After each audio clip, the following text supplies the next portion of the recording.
19 secondes d'écart entre la 30 et la 8.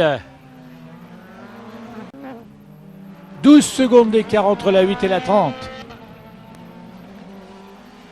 38,5. Anders Villarino déchaîné.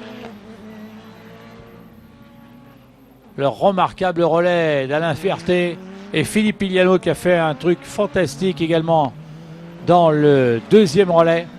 Et Anders Villarino relève le défi. 11 secondes et 94 millièmes exactement entre la 8 et la 30. Toujours Dimitri Angelbert en embuscade. Yann Clairet qui continue de mettre la pression. Viennent de tourner 37,9 pour Anders Villarino qui tente le tout pour le tout. Il vient de prendre 2 secondes à Thomas Carry. Anders Villarino qui vraiment met le forcing. Il tourne en 1,37 et quelques. C'est incroyable. 11 secondes, 11 minutes.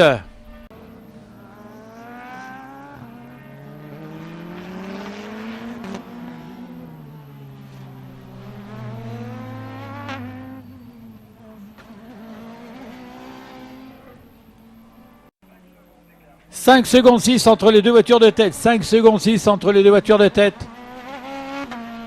Festival Villarino, on l'attendait, on l'a eu. Voiture à doubler et Thomas Carry arrive sur les voitures à doubler justement. Justement, il arrive sur les voitures à dépasser là. Justement, il va rattraper d'ailleurs la 15. Et Anders Villarino arrive là, il va bénéficier de l'aspiration de la 52. Il passe la 52. Il est tout près, il a son point de mire qui est orange et blanc. Va-t-il passer dans ce tour-ci à 3 minutes de l'arrivée? Dans le secteur 1, il a repris 5 dixièmes. Dans le secteur 2, il a repris 1 seconde. D'eau. Au château d'eau, regardez, sur de front, à l'intérieur, c'est le tournant de la course. Anders Villarino freine beaucoup plus tard que son adversaire. Thomas Carry ne peut rien. Anders Villarino prend la tête de l'épreuve. Changement de leader. Incroyable finale. Étonnant. Le voilà le 8. Le voilà le 8. Noir, parement, vert fluo. Victoire de la numéro 8, Anders Villarino. Devant le 30. Et bien voilà, à 1 seconde 2. Il y avait 7 secondes de retard sur les 9 dernières minutes de course. Et là, dans les 2-3 derniers tours, ça a fait la différence. Ouais, et ça c'est grâce à Ander. Parce qu'Ander a roulé comme un avion à la fin. Et puis il a remonté sur Akari, c'était super. Et bon, il a réussi à le doubler. Je pense que ça s'est pas frictionné, donc c'était au moins c'est un point positif. Et puis il a bien doublé, il a 2 tours de la fin, c'est formidable quoi.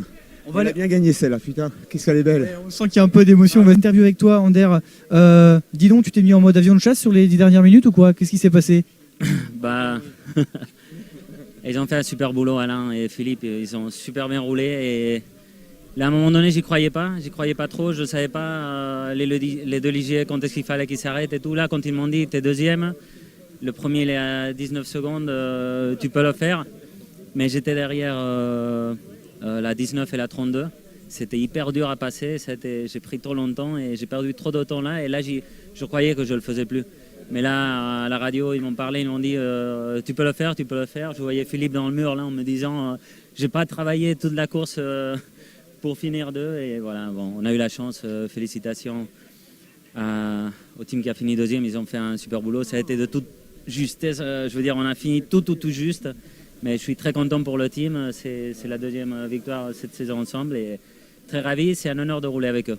Philippe, tu as fait un énorme travail aussi sur cette course. Alors moi, c'était surtout pour l'anniversaire de mon ami, parce que c'était une date qui était importante. Et puis il faut dire aussi que l'équipe TFT a fait un super boulot, qu'on a un super ingénieur avec une super stratégie. Donc moi, avec 2 pépites comme eux comme pilote, en plus je me marre. Donc, sauf à la fin quand même. ouais. À la fin, Parce qu'il un peu. Mais bon, je suis très heureux pour toute l'équipe et c'est une de mes plus belles victoires.